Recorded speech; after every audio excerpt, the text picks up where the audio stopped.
نحمدہ و نصلی علی رسولہ الکریم، اما بعد، فاعوذ باللہ من الشیطان الرجیم، بسم اللہ الرحمن الرحیم۔ حضرت ابو ہریرہ رضی اللہ تعالی عنہ فرماتے ہیں کہ رسول اللہ صلی اللہ علیہ وسلم نے فرمایا، ان من شر الناس ذا الوجہین الذی یاتی ہؤلاء بوجہہ وہؤلاء بوجہہ۔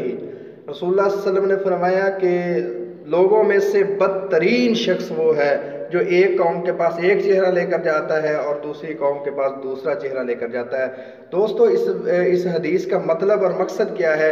یعنی دوگلا پن رکھنے والا آدمی، منافقت کرنے والا آدمی اللہ رب العالمین کو اور رسول اللہ صلی اللہ علیہ وسلم کو سب سے زیادہ ناپسند ہے، بدترین شخص ہے اس امت کا جو دوگلی پالیسی اختیار کرتا ہے۔ یعنی ایک کے پاس اور چہرہ لے کر گیا، دوسرے سے کہا کہ میں تیرے ساتھ ہوں، ایک سے کہا میں تیرے ساتھ ہوں، لوگوں کو یعنی لڑوانے والا، منافقت رکھنے والا۔